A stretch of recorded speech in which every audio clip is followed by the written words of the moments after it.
रुको, अगर तुम सुनने आए हो तो यह प्रवचन तुम्हारे लिए नहीं है, क्योंकि औरत की चाह शब्दों में कभी प्रकट ही नहीं होती, और जो आदमी शब्द ढूंढता है वह संकेतों के संसार में हमेशा अंधा रहता है। औरत जब चाहती है तब वह कुछ कहती नहीं, वह वातावरण बदल देती है, वह ऊर्जा बदल देती है, वह तुम्हारे आसपास की हवा को अलग बना देती है। और यही कारण है कि ज्यादातर पुरुष असफल होते हैं। वे कान से सुनते हैं, जबकि औरत की चाह आंख, मौन और संवेदना से पढ़ी जाती है। आज मैं तुम्हें 7 संकेत नहीं 7 आईने दूंगा। अगर तुम उनमें खुद को देख सको तो समझ लेना कि तुम पहली बार औरत की भाषा समझने लगे हो।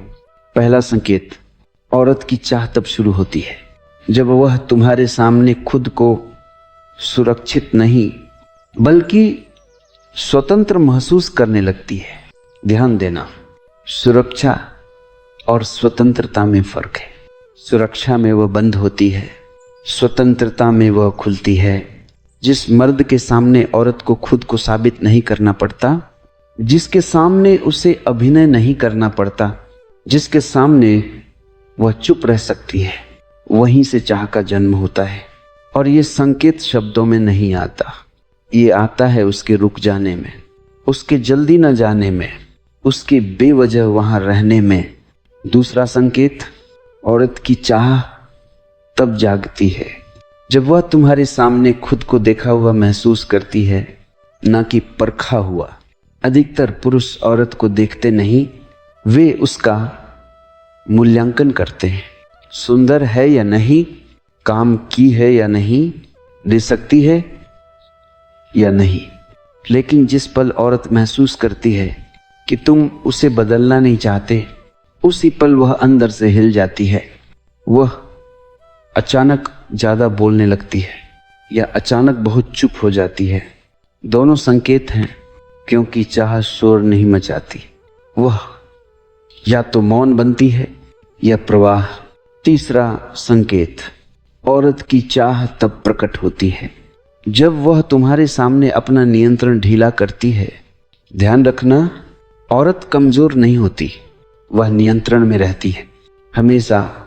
लेकिन जिस मर्द के सामने वह अपनी योजनाएं भूलने लगे, समय भूलने लगे, फोन भूलने लगे, समझ लेना कि भीतर कुछ पिघल रहा है। यह कोई नाटक नहीं है, यह चेतना का फिसलना है। औरत जब चाहती है तो वह व्यवस्थित नहीं रहती, वह प्रवाहित होने लगती है। चौथा संकेत, औरत की चाह तब गहरी होती है जब वह तुम्हारे सामने खुद को सही साबित करना छोड़ देती है। वह अपनी उलझने बताने लगती है, अपनी डर, अपने विरोधाभास। वह कहेगी नहीं कि मुझे तुम चाहिए, वह कहेगी मुझे समझ नहीं आता मैं ऐसा क्यों महसूस कर रही हूं। और यही वह पल है जहां ज्यादातर पुरुष गलती करते हैं, वे समाधान देने लगते हैं। समाधान मत दो, मौन दो, क्योंकि औरत की चाह को उत्तर नहीं, उपस्थिति चाहिए। पांचवा संकेत, औरत की चाह तब प्रकट होती है जब वह तुम्हारी अनुपस्थिति में भी तुम्हें महसूस करने लगे। वह पूछेगी नहीं कि तुम कहाँ हो, वह अचानक कोई पुरानी बात छेड़ेगी, कोई अधूरा वाक्य, कोई अधूरी याद। यह संकेत है, क्योंकि चाह समय नहीं देखती, वो अचानक आती है। औरत की चाह कभी सीधी नहीं होती, वह वक्र रेखा में चलती है। छठा संकेत, औरत की चाह तब जागती है जब वो महसूस करती है कि तुम उसे पाने के लिए भूखे नहीं हो। ये सबसे कठिन बात है और सबसे सच्ची भी। जिस मर्द को औरत चाहिए वह अक्सर उसे खो देता है। जिस मर्द को खुद की संगति चाहिए, औरत उसके पास खुद आती है। जब औरत देखती है कि तुम्हारी आंखों में जरूरत नहीं है, तब उसकी आंखों में चाह पैदा होती है, क्योंकि चाह कभी मजबूरी से नहीं जन्म लेती। सातवां और अंतिम संकेत, औरत की चाह तब मौन हो जाती है। जब वो सबसे गहरी होती है, वह कम संदेश भेजेगी, कम पूछेगी, कम मांगेगी, लेकिन वह मौजूद रहेगी, वो हटेगी नहीं।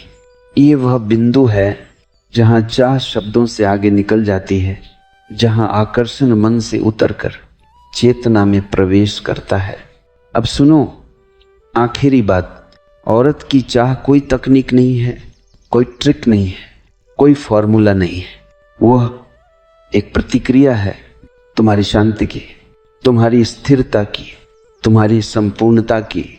जिस दिन तुम औरत को समझने की कोशिश छोड़ दोगे, उसी दिन तुम उसे महसूस करने लगोगे, और उसी दिन वह बिना बोले तुम्हें संकेत देने लगेगी।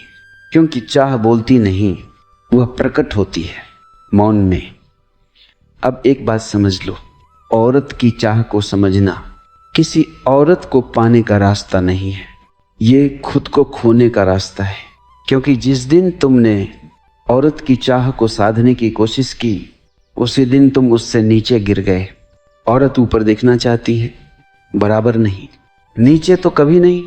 और ऊपर होने का अर्थ ये नहीं कि तुम शक्तिशाली दिखो, ऊपर होने का अर्थ है तुम भीतर से स्थिर हो। औरत की चाह उस पुरुष के पास नहीं जाती जो प्रभावित करना चाहता है, वह उस पुरुष के पास जाती है जो प्रभावित होने से मुक्त है। अब ये बात ध्यान से सुनो, औरत की चाह तुम्हारे शब्दों से नहीं डरती, वह तुम्हारी बेचैनी से डरती है। जब तुम जल्दी करते हो, वह पीछे हटती है। जब तुम पकड़ना चाहते हो, वह फिसल जाती है। क्योंकि चाह का स्वभाव पानी जैसा है, हथेली खोलो तो टिकती है, मुट्ठी बंद करो तो बह जाती है। और यहाँ एक गहरी बात है जो बहुत कम लोग समझते हैं, औरत की चाह तुम्हारे आत्मसम्मान का प्रतिबिंब है। अगर तुम खुद को कम समझते हो तो वह तुम्हें परखेगी। अगर तुम खुद को ज्यादा समझते हो तो वह तुम्हें चुनौती देगी। लेकिन अगर तुम खुद को बस स्वीकार करते हो तो वह ठहर जाती है। और ठहरना औरत की चाह का सबसे बड़ा संकेत है। औरत जब चाहती है तो वह जल्दी में नहीं रहती, वह समय को फैलाती है। वह छोटी छोटी बातों पर लंबी बातचीत करने लगती है। वह अनावश्यक सवाल पूछती है। क्यों? क्योंकि वह तुम्हारे साथ वर्तमान में रहना चाहती है, और चाह हमेशा वर्तमान में होती है, भविष्य में नहीं। यही कारण है कि औरत उस पुरुष से आकर्षित होती है जो भविष्य के वादे नहीं करता, बल्कि वर्तमान में उपस्थित रहता है।